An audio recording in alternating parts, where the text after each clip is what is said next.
पैसा दुगना हो जाए या सोचकर अगर आप किसी चिट फंड कंपनी में अपना पैसा इन्वेस्ट करना चाहते हैं तो सतर्क हो जाइए। जी हाँ, पैसा दुगना करने और लुभावने स्कीमों का झांसा देकर लाखों की ठगी करने वाले दो शातिर अपराधियों को मस्तूरी पुलिस ने पकड़ा है।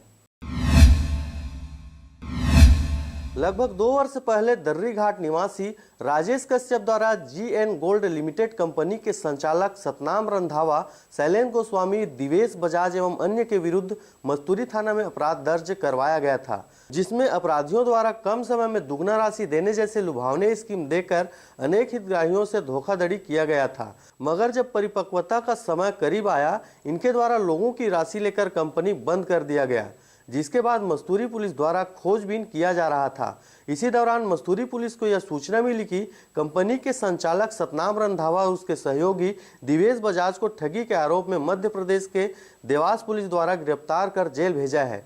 चूंकि यह मामला करीब 2 वर्ष होने को था, इसलिए बिलासपुर पुलिस अधीक्षक के मार्गदर्शन में त्वरित कार्रवाई किया गया और मस्तूरी पुलिस द्वारा आरोपियों को गिरफ्तार कर मध्य प्रदेश से लाया गया, जिसके बाद उन्हें न्यायिक रिमांड पर जेल भेज दिया गया है। मस्तूरी पुलिस ने माननीय न्यायालय के समक्ष सतनाम सिंह रंधावा जो कंपनी के डायरेक्टर हैं और उनके सहयोगी देवेश कुमार बजाज के विरुद्ध प्रोडक्शन वारंट जारी कराकर 6 फरवरी को माननीय न्यायालय के समक्ष उपस्थित कराया था और माननीय न्यायालय के आदेश पर दोनों आरोपियों को गिरफ्तार करके न्यायिक रिमांड पर भेजा गया है।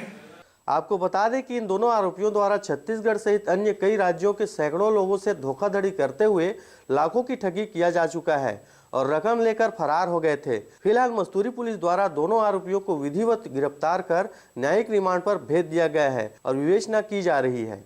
मस्तूरी से नागेंद्र टंडन और विनोद बघेल के साथ ब्यूरो रिपोर्ट RJ रमझाझर।